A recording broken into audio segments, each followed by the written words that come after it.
Hi, welcome to New Pioneer Presents. I'm Theresa Carbrey, Education Director for New Pioneer Co-op. We have a special show today featuring Thai cooking. My guest today is Mallory Smith. She's the Director of World Marketplace, and many of you may have enjoyed some meals over at her place. She's got a great luncheon menu. So today when we look at Thai cooking, we're going to feature chicken sauté and a very spicy green beans with fresh ginger, as well as we're going to take a look at some rice and come up with a nice mango dessert.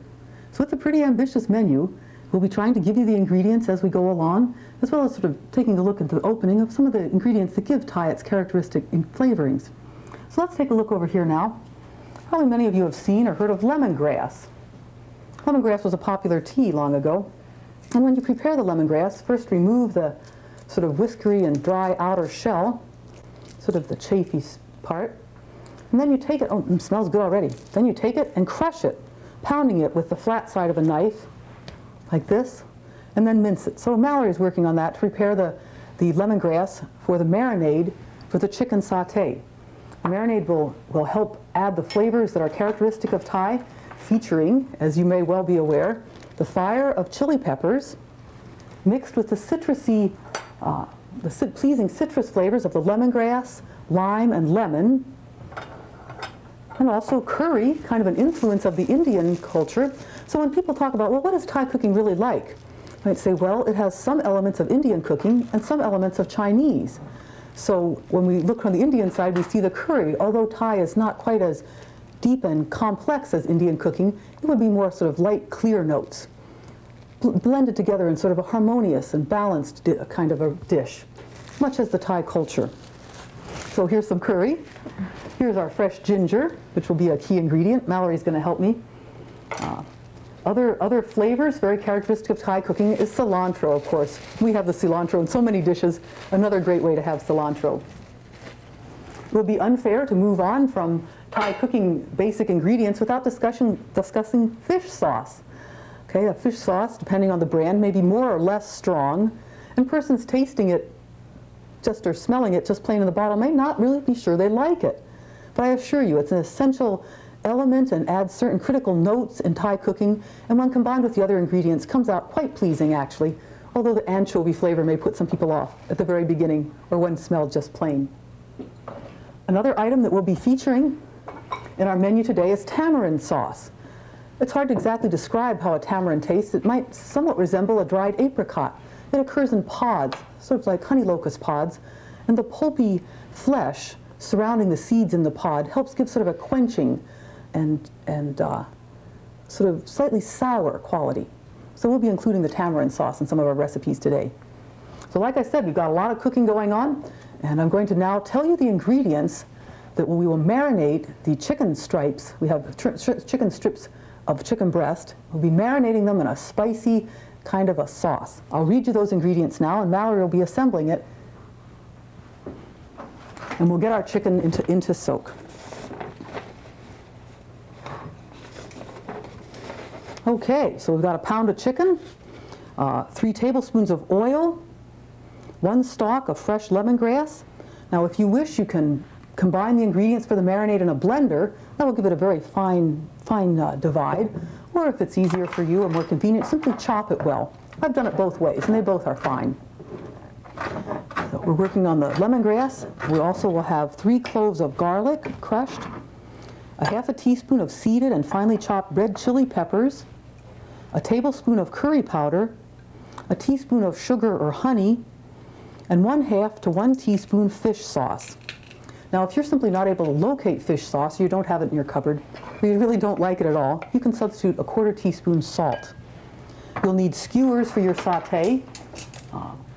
Wooden ones work well, and it's best if you can to soak these in water. And then we'll be serving our marinated sauté with a peanut sauce. So we'll look at that peanut sauce in a minute. But first, let's take a look at some rice.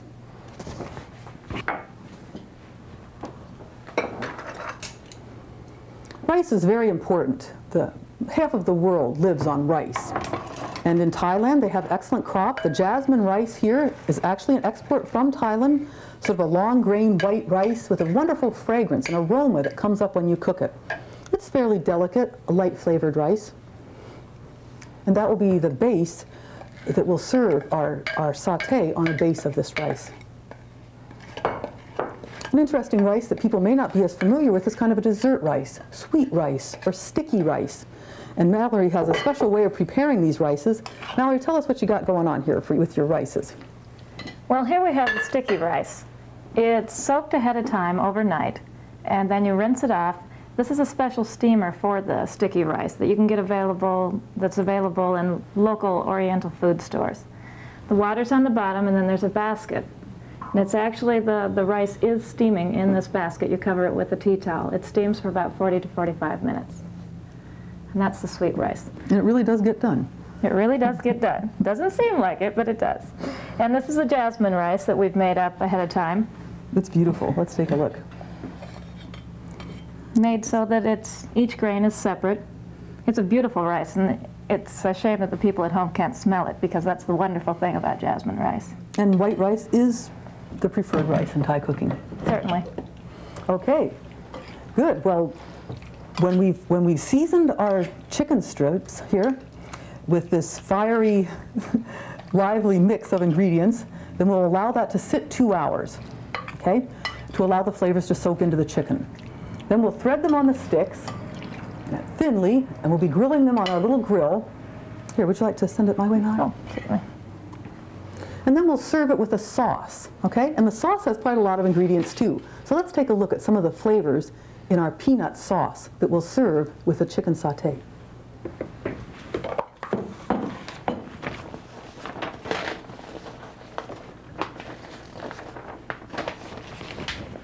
Okay, so Mallory's going to actually make this up as we go along. It includes a 1/4 cup of oil, 2 cloves of minced garlic, 1 chopped onion, 1/2 to 1 teaspoon dried red chili peppers, 3 kaffir lime leaves. Well, we wanted to put in some kaffir lime leaves, but we weren't able to locate any. So instead we're going to substitute here in Iowa City some grated lemon zest or lime zest. We're going to have 1/2 teaspoon of curry powder, a tablespoon of the chopped fresh lemongrass, and a cup of coconut milk.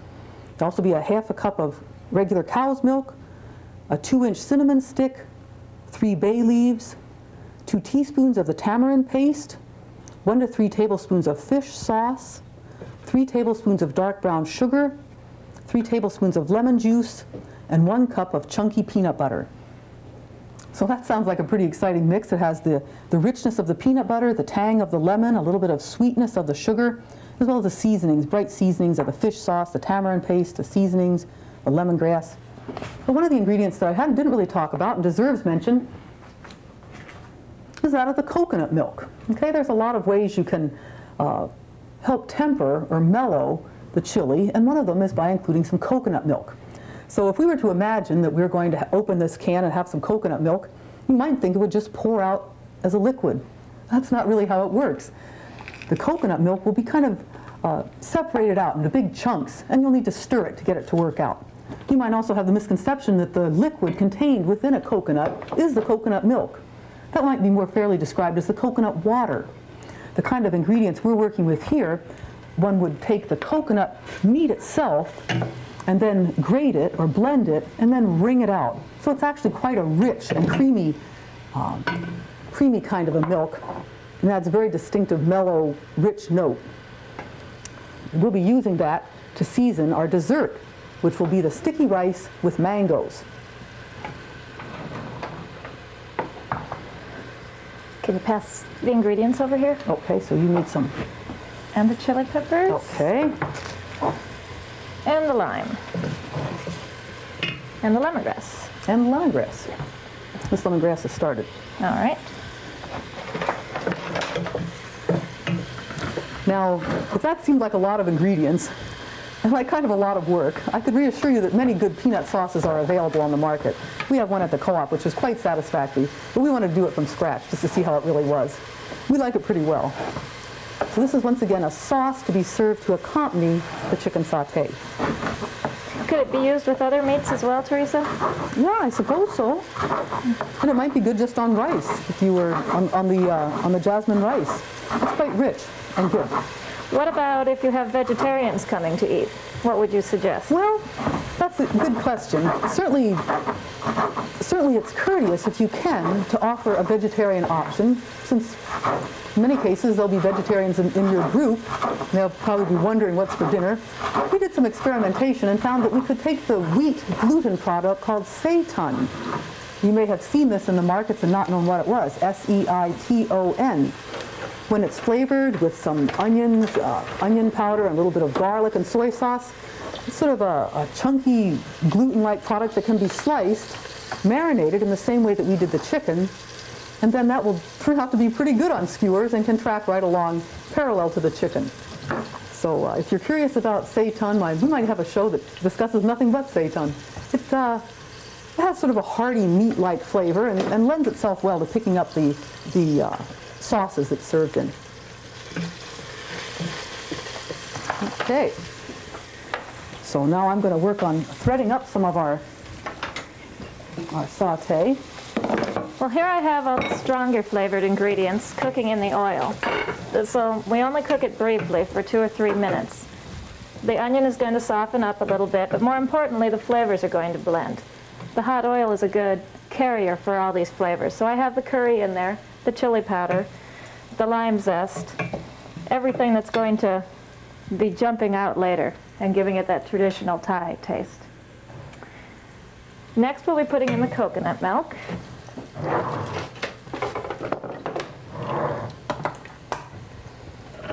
And as Theresa mentioned, when you think of canned milk and think of evaporated milk and sweetened condensed milk, they all pour out pretty much the same.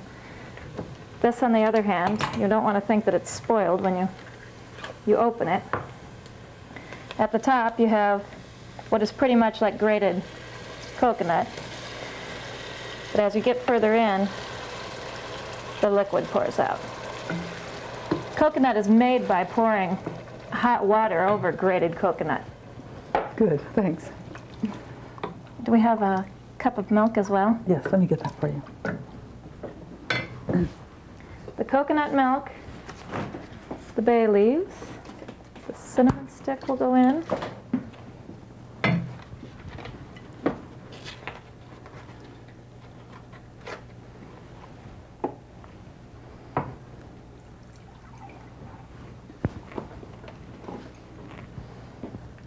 Do you have the cinnamon stick over there? Oh, nice. How hiding the cinnamon stick? Let me see. Here it is. So the first set of ingredients that I put in, as I said, in the oil were the stronger flavored ingredients. And now with the coconut milk and the milk, we've put in the bay leaves, the cinnamon stick. Those are going to be the underlying tones to the sauce. They're not as strongly flavored. This will all be mixed together. Now the peanut butter, of course, isn't going to want to mix right in right away. You can be sort of doubtful about what you're doing at this point. But as it heats and you stir it, it'll blend right in. I could say a few words about threading the meat. So depending on how thinly you want to prepare your meat, why it's possible to have very, very thin strips, which will cook much more quickly and will, in a way, kind of go further because you'll be having less meat on each skewer. Or if you are quick and easy about how you handle this, I really have some fairly big chunks of meat here, as you can see, although they are cut in strips. Then I'm going to be threading them onto the skewer in such a way that no part of it really hangs down below into the part of the grill. And I've got these cute little grills. I guess we got them at the hardware store, and I've used them for shish kebabs and a few other things. But don't let the lack of a grill hold you back, because I think with a cookie sheet and an oven and maybe some tongs, you could have very similar effects. In fact, that might even be the way to go if you're having a party. You could certainly wow the crowd by coming out with a cookie sheet full of delicious sauté. Maybe slide them all onto a hot platter and walk around. Everyone could just bite them right off. A good idea of an hors d'oeuvre to serve a crowd. Sweetener on. All right, now I'm adding the sugar. We have in here all of our ingredients. I've added the lemon juice and the sugar, and we'll bring it to a boil.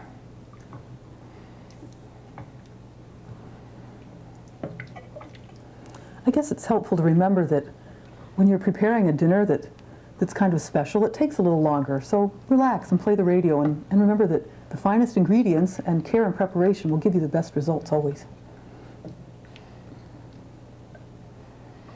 One thing that's nice about this meal that we're preparing today is that many of the things can be made ahead of time.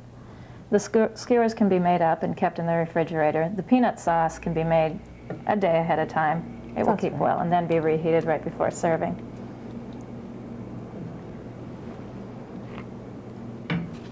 So how long does this have to simmer? 30 minutes. And you'll see it'll change a little bit in color as it cooks. It'll get darker and, of course, thicker. So you think they simmer it that long to sort of help the flavors meld? You have a lot of different flavors in there, and they will need a lot of time to come together.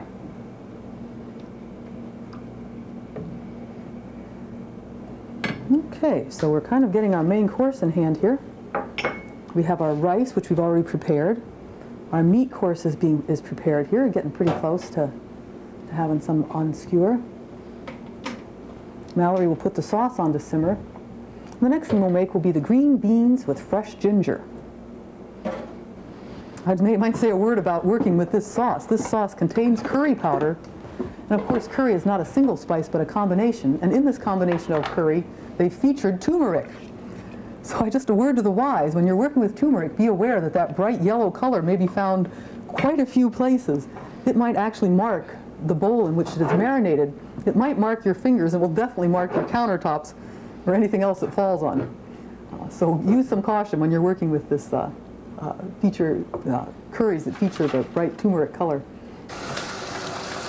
This peanut sauce does need to be stirred frequently.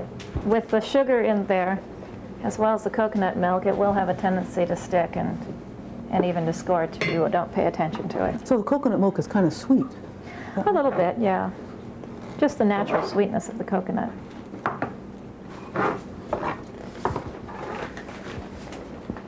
Okay, green beans with fresh ginger will be our next item. And this is pretty fiery hot. I guess it's the ginger as well as the chili peppers. So now I'd like to read you the ingredients that are included in the green beans with fresh ginger, and Mallory will begin working on that one. So they call for ½ pound of fresh string beans or green beans, 2 tablespoons of oil, a stalk of fresh lemongrass finely chopped. Which I need. Okay. Thank you. A tablespoon of shredded common ginger, 1 to 5 red chili peppers, seeded and finely chopped. Once again, you have the choice here of how fiery you like this. Perhaps there are some in your group that don't really care for it quite so hot. If you give them both hot meat and hot vegetables, they may be running for cover by the end of the meal, although the peanut sauce will kind of help mute that. And the coconut milk also will be a refuge. But you could adjust that to your tastes, 1 to 5. And actually, they say seeded because some of the most fiery part of the pepper is in the seeds. A ½ cup of coconut milk, a 1/4 teaspoon salt, and 3 cups of chopped cabbage, which will serve as the bed for the stir fry. Okay, I have a wok heating. If you would like to get the oil going in there. This, of course, being a stir-fry dish, things need to be done quickly. Okay, do we have fire? Yes.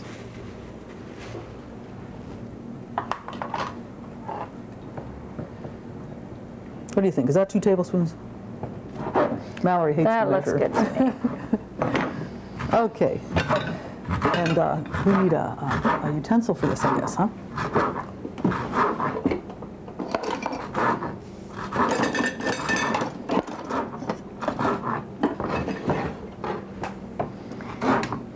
And you could choose any sort of oil you like to work with. Olive oil, sesame oil, canola oil. I was looking at the books. We would like to recommend the idea of a cookbook maybe as a good gift. I know it's a little early to think of Christmas, but a cookbook, there are many very attractive Thai cookbooks, could be a gift that keeps on giving. If you enjoy Thai or if your family is interested in exploring it, why, it's the kind of project that might fill a short winter day quite pleasantly.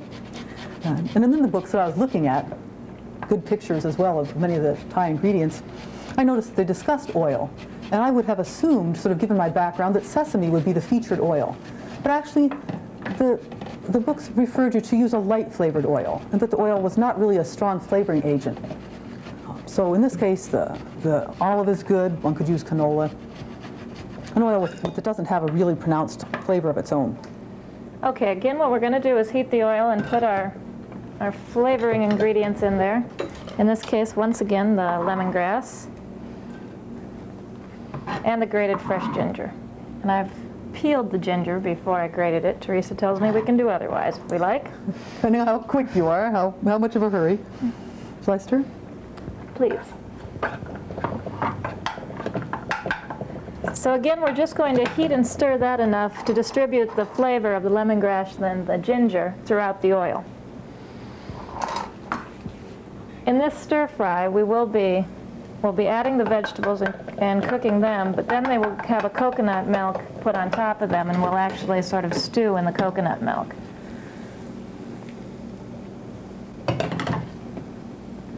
And of course, we'll stir our peanut sauce. It's getting quite thick. It's getting thick, it's changing color, it looks really good, and smells delicious. Lemon and peanut butter. Interesting mix. Mm-hmm.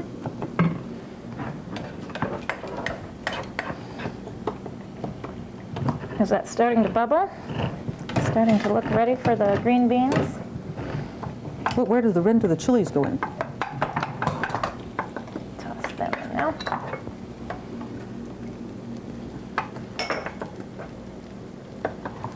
So you have a pretty powerful mixture there.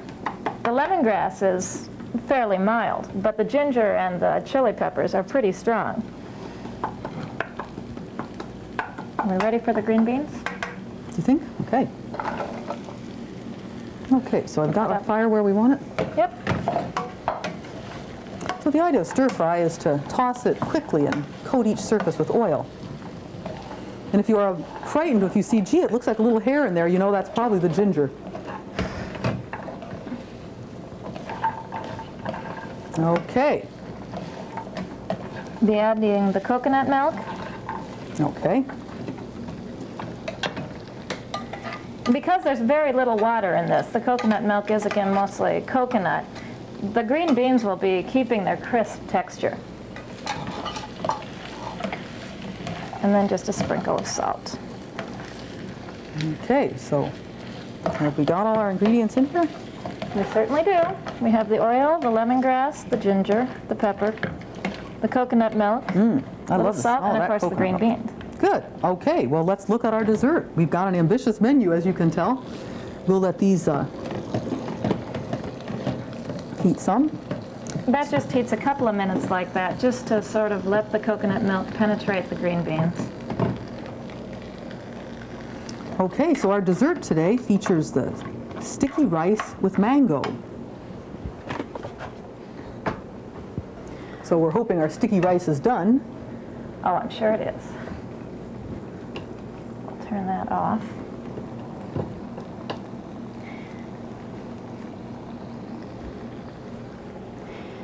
For the dessert, we'll be making a sort of rice pudding where we'll be mixing the cooked rice with the coconut milk, a little bit of sugar, and then serving it with sliced mango.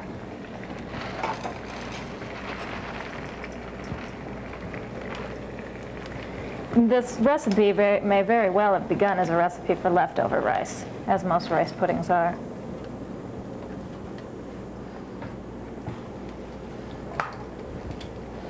So there's our sticky rice, which isn't necessarily very sticky. It's an interesting kind of rice, unlike most of the rices you see. So we were trying to say, is it a brown rice or a white rice? We decided I would have to go do some studying in my books to determine. It seems to have sort of more of a outer shell in it. Coconut milk smells divine. Well, we'll be having some more of it here real soon. I don't think as a child I ever ate coconut milk. The Now I'm an sauce, adult. I can make up for that. the sauce, the vegetable, the dessert, everything that we're making here has a little coconut milk in it. None in the marinade for the sauté, however. That was the only place we didn't use it. Now I'm going to put my sauté on. And the challenge, of course, when you're working with a dish like this, is that you want to have everything come together at the very end the same moment. So you can set it before your guests, and everything will be just the right amount of crispness and hot and done. We're working on it here. We're going to see our green beans are coming along nicely. The sauce actually would have an opportunity to marinate to simmer for probably longer than it might appear, but I think we'll give it a chance and it will be very good. So here's the dessert with some sweetening, some coconut milk. Well, we haven't put the sugar in yet. We're going to heat it without the sugar in it. Okay, and I can give you that recipe. Again, if we're heating it without the sugar, then we don't have so much to worry about it sticking and burning.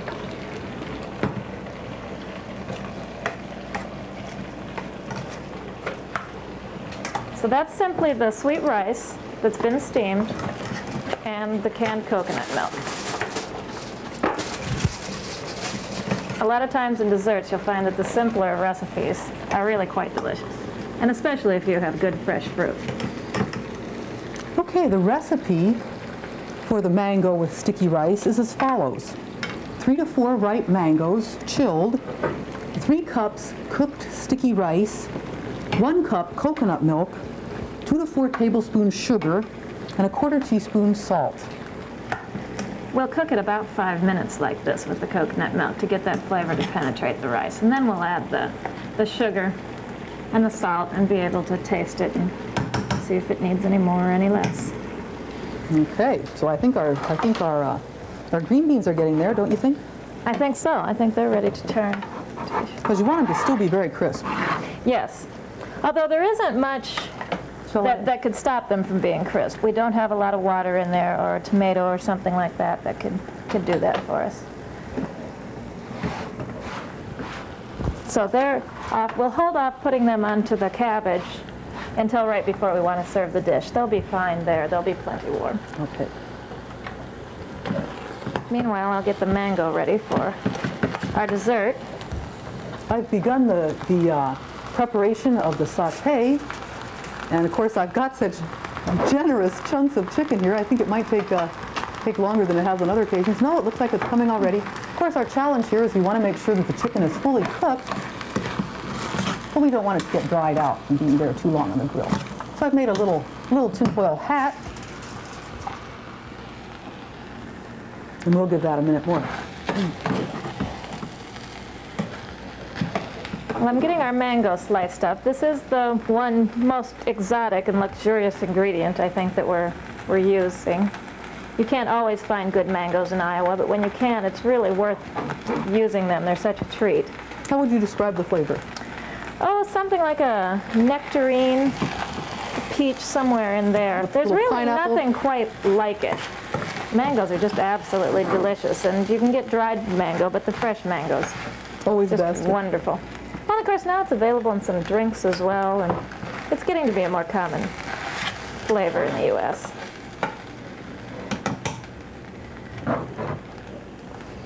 So Thailand has a very large and successful mango crop, and just as we up here have 1 or 2 bananas we see, they may have as many as 27 or 28 different kinds of bananas and commonly available. Similarly with mangoes, the early, the middle, the late mangoes, the little ones, the big ones.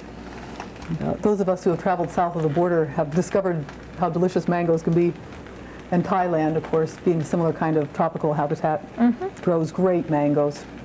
Now what I'll do is there's a flat pod in the middle of the mango, which is the mango seed.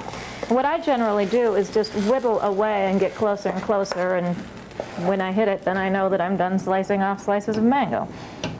Is that done? Yep. I need to add the sugar and the salt. Okay.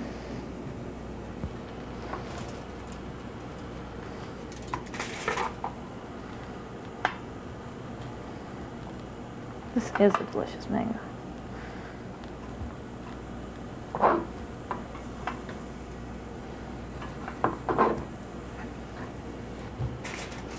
There, I've hit the seed in the middle, so it's time to stop slicing there. Mangoes are a challenge because they have they're so tightly joined to the core. The flattish oval seed in the middle of the mango is very closely united with the flesh. So there's various ideas on how one could prepare mango conveniently. Mallory's showing us one technique of getting slices from a mango. Another way to serve a mango might be to take the mango as it lays like this as a pod and slice across, leaving the mango flesh on the skin, then turning that over and scoring it kind of on the diagonal and flipping the skin back. Then with a twist of lime, you can easily scrape it off with a spoon. That's probably the easiest way. Well, the easiest way is with a towel. With a towel? And a paring knife and just start working away at it. They're messy, I think, no matter what you do. I thought you were going to say the easiest way was when you take the pit and go, mmm. Yeah. They're messy, but very enjoyable. I'll need a plate to put these. Okay, let me get you a plate. Serve our dessert on, and I think does Theresa have everything turned off? No, I'm still cooking my chicken. Everything on the stove is off. Where would you like this plate? Good. All right, the rice has cooked, but it still needs some sugar and a little bit of salt. Just a pinch of salt really does bring out the sweet flavor in most desserts. You'll see that almost every recipe, cakes, cookies, everything's going to ask for a little bit of salt. Now, depending on how sweet your mango is, that's how sweet you'll make your rice. If you have a sort of sour mango, then you make sweeter rice. If you have the sweeter mango like we do today, this is just a luscious mango. This won't need too much sugar. And again, just a sprinkle of salt.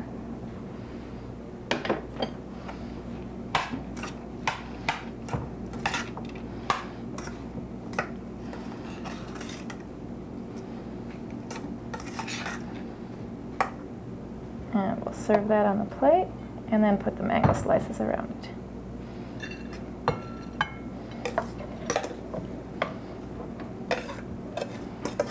Okay.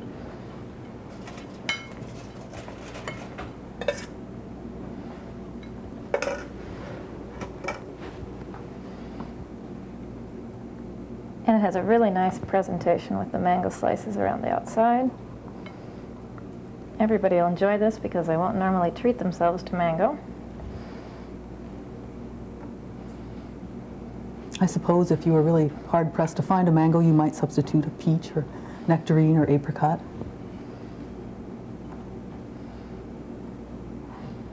Although I think we're coming into mango season. I think mango season is the fall. I'm not quite sure.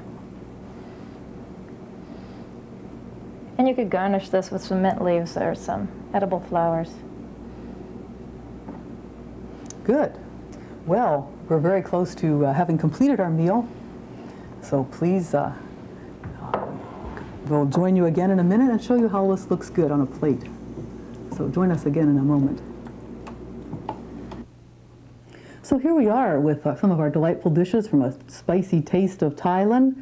We have as our dishes, we have the chicken sauté on a bed of jasmine rice. We have some fresh tomatoes with cilantro flakes on top, and the peanut sauce, which will be served with the sauté. You know, these tomatoes are pretty good. If you get your mouth on fire, you can jump over and have some fresh tomato.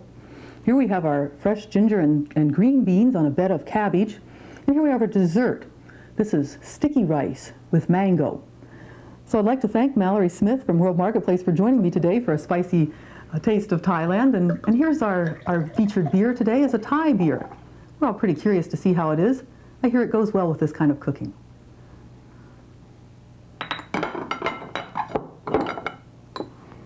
So I'm Theresa Carbrey. This has been New Pioneer Presents, A Taste of Thailand.